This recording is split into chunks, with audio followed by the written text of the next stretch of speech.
All right, welcome to Comfortably Uncomfortable. You've got Sandy and Alex here, and we are here to empower women to choose courage over comfort by getting comfortably uncomfortable. We get real and cut through the bullshit. Are you ready to get a little weird? Because we're going to laugh, sweat, cry, and grow together. No topic is going to be TMI. Well, maybe for me, but not for Sandy. We complement each other in that way. Okay, so are we ready? Well, yeah, duh, I am, but are you? Okay, let's go. The one with the birth. Well, Alex, it has come. We're going to get a little bit personal, probably really personal, and talk about our birth stories and really keep it open about whatever comes up for you as far as when, like, you've had to share your birth story with someone or something you wish you knew before you gave birth. So, I mean, you've had 3 babies, 2 births, right? Yes. Talk to me. 3 babies, 2 births, or 2 pregnancies, in 2 years. Ooh. Right. So it was a lot. But no, I think this is a fun opportunity for our listeners just to get to know us and our story a little bit more. I always think birth stories are interesting, the way people approach it and kind of expectation versus reality, how open people are going into it. And I think, today we're just going to get real personal about our perspective. So my first was October 2015. And I was doing CrossFit at the time, all through my pregnancy. So I was feeling very strong. I was very strong. And I decided I wanted to try to do the deliver without an epidural. And doctor was fine with that. Pregnancy was pretty textbook. I felt good. So, no problems. The only funny thing was, well, funny, not so funny. We say that a lot. I always say that, oh, that's so funny, when I'm like, well, no, actually it was horrific. Yeah. When I was in one of my sonograms, right at the end, the woman doing it said, measuring the head and saying what percentile they were in. And we knew he was a big baby. She's like, his head is in the 90th percentile. And so I said that to my doctor, and she's like, oh, don't try not to focus on that. Like, it can, I think she said, don't quote me on this, but it can be a 20% discrepancy in the size. What they see in the sonogram and actuality. Yeah. Sure. So, she's like, so, just put it out of your head. Well, I really wish I had actually taken it to heart, because it turns out his head was in the 95th percentile. And it just, I will say, looking back, probably having an epidural was a mistake for me because of his size versus my size and the amount of pushing that happened. And I think maybe at the end of the day, it caused more damage. But wait, so you ended up having an epidural? No, I did not. Okay, so you didn't. Yeah, so everything kind of went according to plan. I did feel like I was very open to having one. I wasn't like fully against it. Sure, that's to what be you wanted honest, at I the was time. really scared of Pitocin. That's what I was scared of. I had seen some people go through scary times with it, and I knew that if I get an epidural, there was a greater chance of Pitocin being required and other measures having to be taken, and I was really scared of that. So that was part of my motivation too. And I mean, my husband was just an absolute rock star. I mean, when you don't do an epidural, that's birth becomes a doulas, birth team coach. Sport. Yeah. It's always a team sport, but yes, I mean, yeah, you feel it all, baby. Yeah. And we had a doula also. Awesome. Yeah, which was great. Oh, other fun fact. My son was born on Chicago Marathon Day. Oh, yeah, in October, yeah. I went into labor 5 days late, And in-laws just kind of like waiting around for 5 days, staring at me, waiting for it to happen. I'm sure many people can relate to that. And then it finally did. And we're like, oh shit, the marathon route goes right down our cross street. And we were just like in a panic. And as it turned out, we ended up crossing, going east towards Northwestern, literally behind the street sweeper. Like they had just opened the road. I think we were the second car through to get past. But Wow. then so that kept, Talk kept about drama. You're giving birth and you're like, whoo, let's go. It's like, totally. And then I would say, like everything went pretty much according to plan. Otherwise, but awesome. I was pushing for about 2 hours, which is a lot. And I started the pushing stories early. you hear from people, it's like I hear stories for like I pushed for 30 minutes or 3 pushes and baby's out, or like I pushed for 5 hours. I mean, oh my God, it's incredible to hear. And so I always tell people, I'm like, even if it pushed for 30 minutes and it felt like forever long, then it was forever long. Right. Versus Totally. like same with like somebody who pushed for 3 hours, you can be like, totally.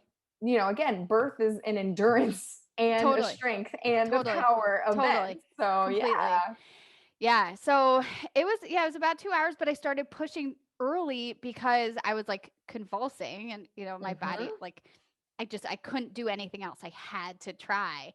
And so I think the combination of pushing too early and how big he was, I ended up with more pelvic floor damage than I would have if I had been able, maybe didn't feel all the feels getting to 10 centimeters dilated. Right. Who knows? Yeah, you're right. Who knows? And I guess now looking back, because we'll get to it, but my second birth was so like literally couldn't have been more different. That, now I have this like odd comparison that I probably wouldn't have otherwise. So I don't regret it. But the stitches when you have an epidural hurt a lot less. I'll say that at the end. Oh, I gotcha. I feel you. I mean, I would love to just keep going because I mean, we can make this episode all about you and your birth story. No. I want to hear yours. We can do another one about mine. So like we can just keep it. No, let's do yours. I want to hear yours because I think that mine will be next episode. Mine will be the next episode. So right here. All right. Okay. You had baby number 1, natural, meaning no Pitocin, no epidural. You felt like super strong and prepared to like tackle this pregnancy, this birth, this labor. I was mentally prepared. But you didn't feel physically prepared? Oh, sorry. No, I felt very physically and mentally prepared. Okay. I was in it. Ready. We were like ready to go. This is going to happen. So I think the shocking part, I guess, for you is like the afterbirth, and we'll talk about that in later episodes. But for you, like that was the kind of like, oh shit, like I prepared for the events, but I didn't prepare for the post or the after party, right? Right. Which I mean, probably makes so much sense, like thinking about where I am today, because that just pissed me off so much. Like, I was like walking into Lake Michigan that summer on like freezing cold water days and like breathing through like the freezing water. So I was reading a book about, like embracing it and like breathing through the pain and those types of things. But I mean, I did not have the breath work down, right? The labor breath. For delivery efficient, or for delivery. For delivery, I would say. Like knowing what I know now about breathing, I think that delivery would have been more efficient. Yeah, cool. And I wouldn't have been pushing the same way. Sure.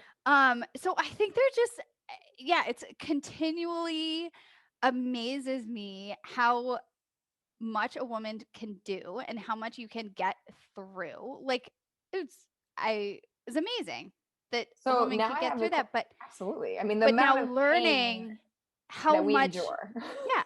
I mean, it's unreal. It's unreal. And it was an amazing event. And that doctor is like, walks on water to me. So cool. But knowing what I know now, I'm like, I feel like it could have been better, but I mean, whatever. It was what it happened. So I'm guessing with the twins, you had an epidural? Yes.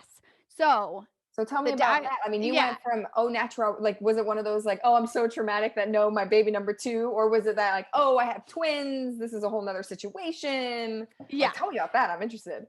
So, so we surprise pregnant, surprise twins. Oh, so surprise. Oh, it's a double whammy. So you were not planning to have this many babies and this short amount of time. No. Okay. Nope.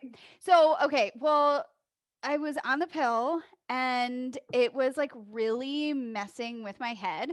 I'd never really had that before, but I was like having like waves of depression. It was like very clearly associated with like these extra hormones I was putting in my body. And I was like, okay, I'm done. We wanted to try in a couple months anyway, like whatever. A little miscalculation on the calendar and surprise. And then turns out, pictured you guys like about to have sex and they'd be like, wait, let me check. Yeah, the calendar's good. Let's go. And then be like, oh shit, just kidding. Just so you know, I'm to make you uncomfortable. Thanks, That's what I just visualized. I'm glad you can picture that. It's not too far off. I don't think I actually pulled it out, but I was like in my head, I'm like, no, okay, we're good. So turns out, she's getting a little rosy, by the way, you guys. She's getting a little blushy. I like it, making her uncomfortable, comfortably uncomfortable. All right, so anyway, twins. Okay, so turns out, I read this book called "Oh Shit, I'm Having Twins" after I got pregnant, which I highly recommend to any twin mom, or dad. And there's a stat in there that says that you're 50% more likely to have twins if you get pregnant the first month you're off birth control. Oh. I had didn't no idea. I didn't know that stat. Yeah. Interesting. Yeah. I wonder where that is. I think it's just like the extra hormonal changes and more eggs that are that are stimulated. Ready. I don't know. Yeah. I couldn't tell you the exact science, but I can promise you I remember that stat correctly. I was like, oh, okay. Well, there we go. Because everyone's first question is, do they run in the family? And releasing 2 eggs runs in the family. That's a genetic trait. But when you have identical twins, which is what I have, it's 1 egg splitting in half. Split, yeah. Fertilized egg splitting in half. So that is not genetic. It is just a random act. So find out it's twins and the game totally changes. My doctor is like, so I think we need to do an epidural this time. And I'm like, okay. All right, I'm good. Like, same doctor or different doctor? Same doctor. Okay. So my primary OB did not deliver my son. Did not do the delivery, but my primary doctor remained the same over both pregnancies and did deliver the twins. Got it. So I'm like, you know what? I did the natural thing. I can kind of like check that box. Been there, done that. Like, I'm cool with not doing it again. I think my husband is too.